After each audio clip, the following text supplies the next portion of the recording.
Now, we may have told our students that they are free to be themselves, but having the conditions, the spaces, and the routines to give them the opportunity to feel free enough to act on that promise is something different and requires intention and personalization. This is that equity in real life practice. Hey community, I'm Jocelyn Reed, your host, mother, sister, friend, educator, coach, and lifelong learner. A super fan of a loving, curious, chocolate-obsessed kid named Zaire and our giant chocolate Labradoodle puppy named Hershey. Yep, chocolate is a big old deal over here. Let's have some fun, discover some new ideas and concepts, plant those seeds for the future, and figure out how to nurture relationships with our kids and students. Keeping the bigger picture in mind, we don't teach students for the classroom. We teach them for when they leave it. We don't parent kids for the home, but to leave it. Rootwords is here to help you have those conversations that are required to prepare them for the challenges and opportunities they are guaranteed in the spaces they choose to grow up and occupy. So let's do this together, one word at a time. Let's go. You are listening to Rootwords, the podcast presented by Revolve Learning. To be free-spirited. The definition of free is independent and not constrained, enjoying personal rights or liberty, while spirited means having or showing courage, vigor, liveliness. So if we combine them together, that means that we're independent. We have our rights. We want to be free to be ourselves, but we also want to be free to expose and share ourselves in all of its life-filled forms outward and freely with others. Do you remember, honestly, the last time you were truly free, where you felt like you were not held back by anyone or anything? You were just living in the moment. You were enjoying life for what it is. For most people, this doesn't happen very often. I am starting to realize how rare it is to really feel this way. We are constantly told what to do, how to do it, when we need to do it. And that type of lifestyle can be truly stifling for many people.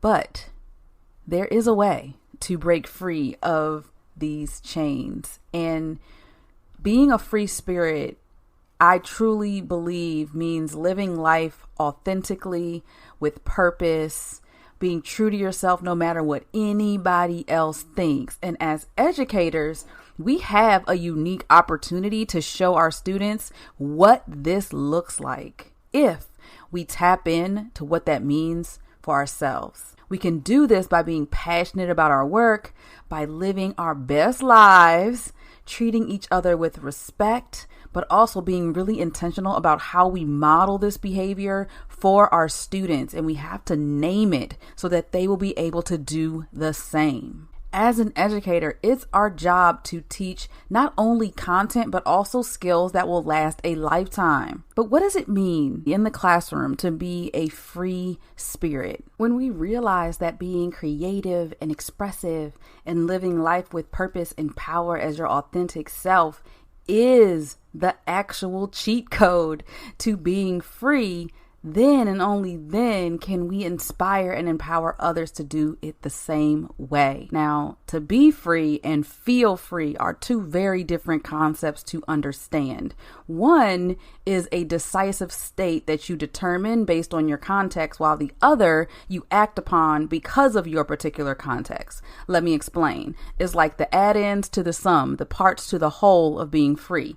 I feel free to speak my mind. I feel free to do what's best for me. And because of that, I am free to do X, Y, and Z. Now, we may have told our students that they are free to be themselves, but having the conditions, the spaces, and the routines to give them the opportunity to feel free enough to act on that promise is something different and requires intention and personalization. This is that equity in real life practice. This is what we want to see. Bell Hooks, one of the best to ever do it, an incredible visionary, she once said, "The classroom, with all its limitations, remains a location of possibility. In that field of possibility, we have the opportunity to labor for freedom, to demand of ourselves and our comrades an openness of mind and heart that allows us to face reality, even as we collectively imagine ways to move beyond boundaries, to transgress. This is education as the practice of freedom. Come on. She lit it up with that one. Like, oh my gosh, so much imagery really pops into my mind when I think of that statement, but also when I think of feeling free, not just being free, but feeling free and operating within that. What does that look like? So, I'm a visual person. And so I want to share just visually what popped into my head to kind of bring this even more to life. Thank you, bell hooks. Rest in power. I think of 2 fenced in yards. Okay, stick with me, but visualize this. 2 fenced in yards, both have the promise of possibility inside of them. The field is the promise of possibility, where one can go to be themselves, to learn, to grow, develop, right? But I imagine 2 very different experiences in both of those yards. Now, one of them, I imagine, just has one gate to get inside. And the kids must funnel through that small opening in that one spot to get there. This could represent rigid routines, procedures, that teacher with an attitude that doesn't have time for anything personally going on with their students. This is where the expectation is that everyone meets the appointed expectations in the same way, just to be granted access to the yard of freedom in education, in learning. Now, the other field I see, there is no wait to get in. The kids are inside. It's pleasant. They are entering and exiting through multiple gates because the teacher is considering the needs of their students, removing barriers as needed. Another huge difference between these 2 spaces that I imagine is that over in this space that has multiple gates and access, they believe that teacher when they say you could be yourself here because the environment matches that sentiment. Okay, follow me. Now, when I look over at that other yard, remember the one with the line to get in, I think about the experience of getting into that yard. I think if I already had challenges of making my way there, if this is just another stressor to get into and participate in that space, would I even want to be there? Or would I rather be somewhere else? What's so interesting about this is that the kids' stress response systems usually make that call for them. And that is when we see that fight, flight, or freeze happening in and around these spaces that aren't designed to best support their needs and how they need to learn.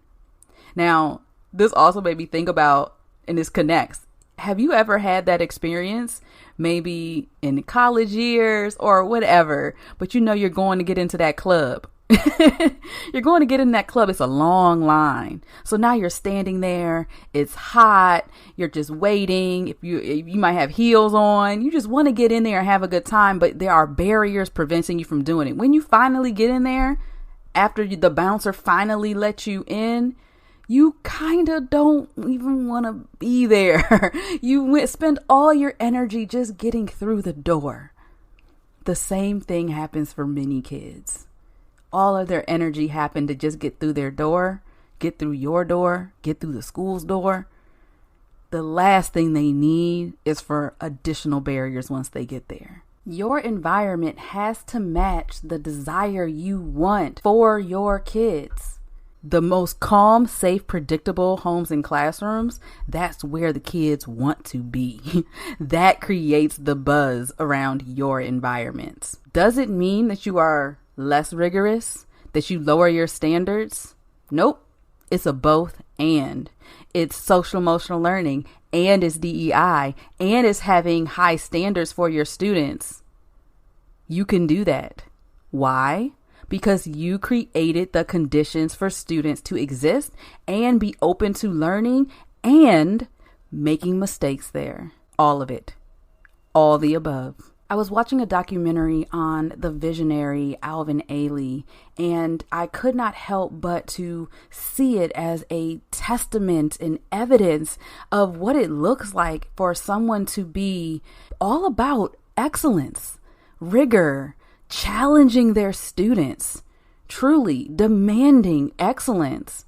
But also, through the documentary, I saw a side that not many people, I believe, get to see.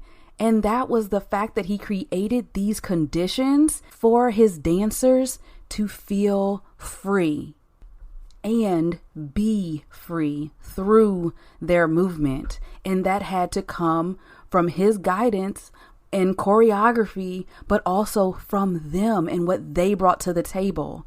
Judith Jamison, one of his dancers, said, "You would have that comfort to know that you can make an absolute fool of yourself, but you will feel safe to extend yourself enough so that you felt free." I got chills when she said that, because I was so inspired by what that means for all teachers. If you can tap in to that incredible opportunity you have for students to be and feel free in your classrooms.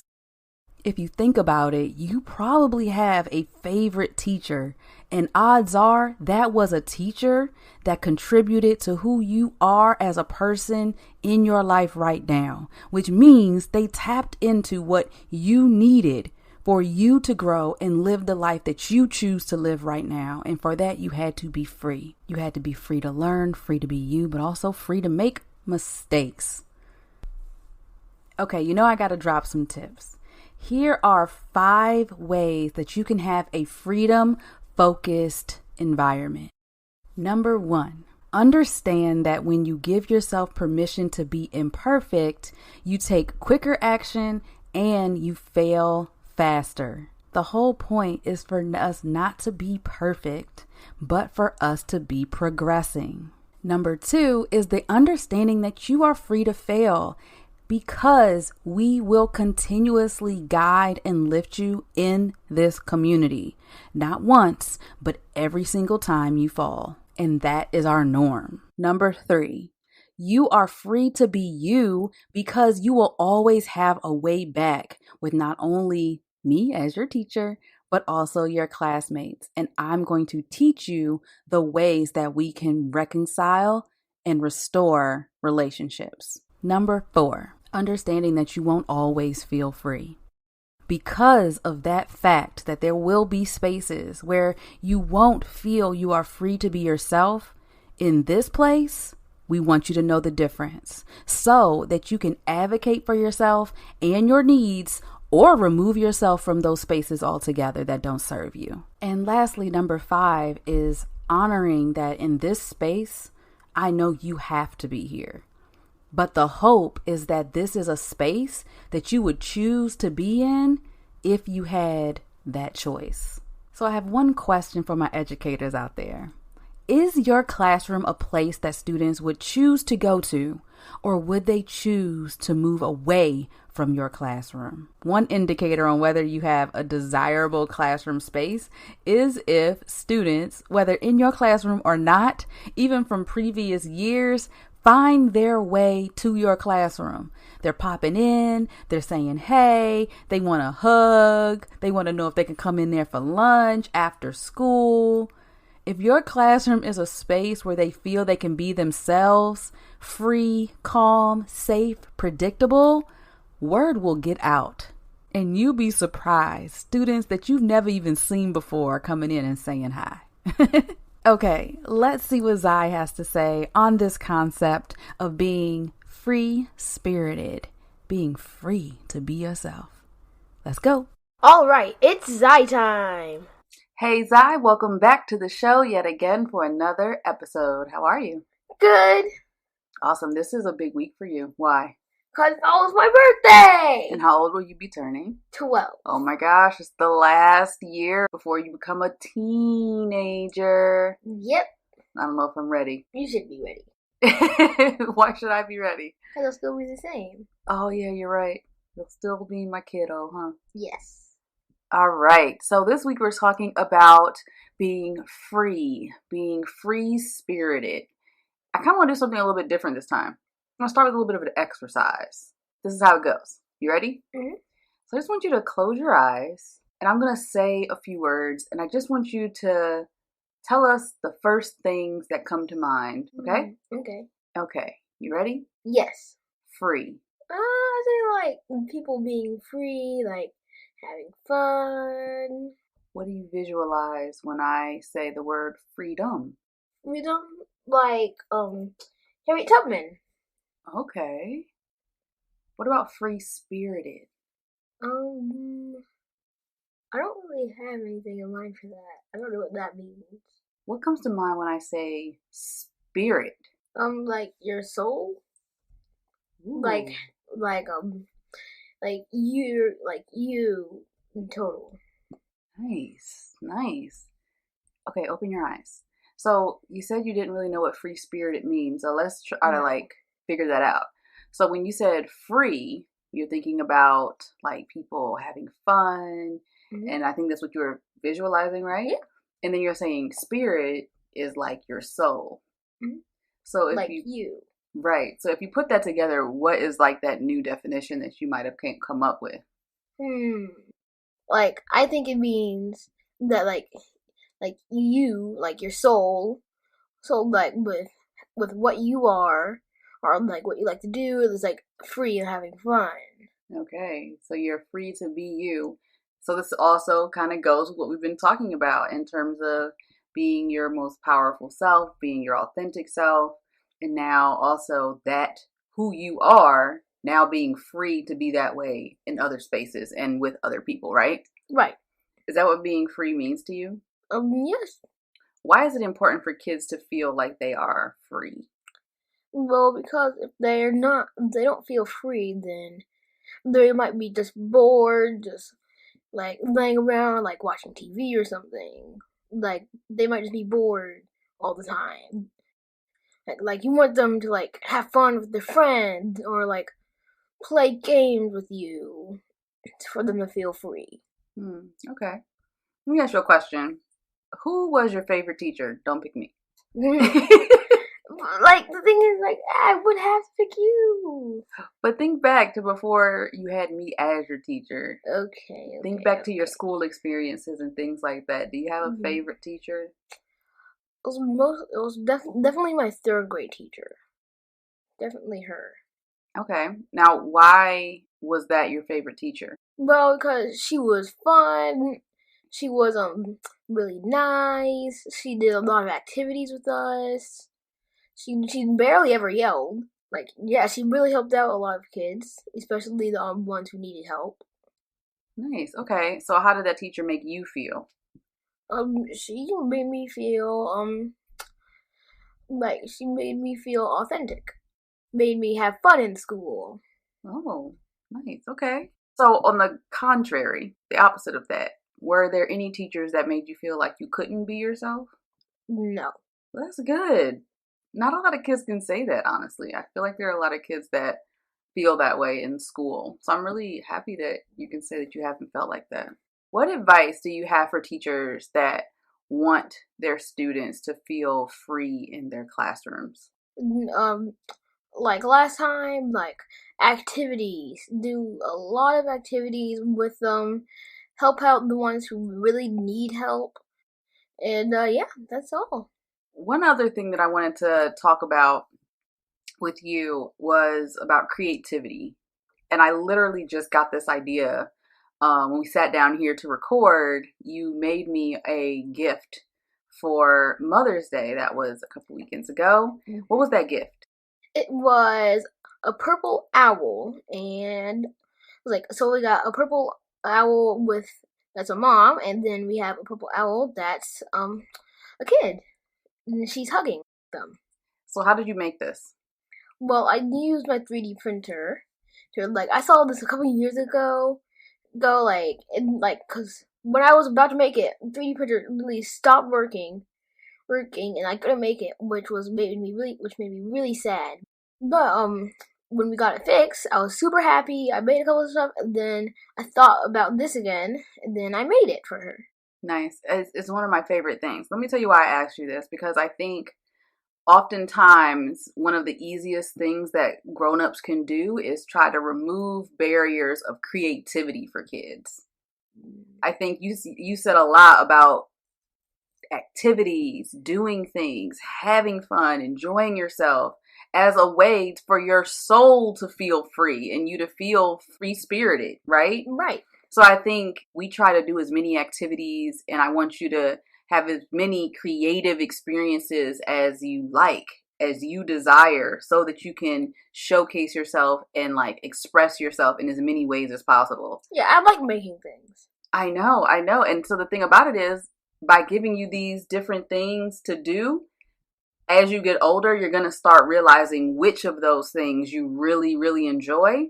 And that's how people become masters of things. It's because they have adults in their life that exposes them to these things so that they can discover what they like. And then they hone in and then they become masters of it and they're awesome at it. And they make living out of it and they can do it for their life. That's how it starts. So you set kids free through creativity. It's just like that show Making Fun. Like, it's where this guy, he like makes stuff for kids. You're right. That is exactly right. What's that on? That's on Netflix, right? Yes. Yeah, so Netflix, he just gets kids ideas and then he takes to his workshop and like creates those insane, crazy, creative ideas. Yeah, exactly. All right, Zai, that was good. Good points. Thank you for coming on in and blessing us with your presence. We'll see you in the next one. Thank you for having me. Bye. Oh, happy birthday. Thank you. All right. See ya. Bye. Dr. Maxine Green once said, a teacher in search of his or her own freedom may be the only kind of teacher who can arouse young people to go in search of their own. The whole point of teaching is so that children can go to enact their unique power in a way that best suits them and how they want to contribute. Your classrooms and homes have to model the space for them to use their voices and ideas freely, where they fail, but they feel comfort and encouraged to be better and stronger every day. They do that because they have self-aware adults to apologize when they miss the mark and model and communicate the appropriate response so we don't derail kids because of our adult actions. We are not creating spaces of challenge and barriers to kids learning the skills they need to keep us all on the path of freedom for generations to come. That first starts with your freedom. Okay, folks, thank you so much for joining me for another episode of Rootwords. I appreciate you. If this was meaningful for you, please drop a review, share it with a few educators or parents or anyone with kids in their lives. Remember, there is also a Questions to Connections guide for this episode that helps you walk out with questions and considerations and reflections on how you can have this conversation with the kids in your lives. Trust me, you want to do this. It is so eye-opening to have these conversations. They will remember it for the rest of their lives. I would love to connect on Instagram. You can follow us at Revolve Learning. There are a ton of resources, even more insight. I go live quite often on there as well, so you can check it out. RevolveLearning.com for everything else. I will see you in the next one. Plant that seed. Watch it grow, y'all. Bye.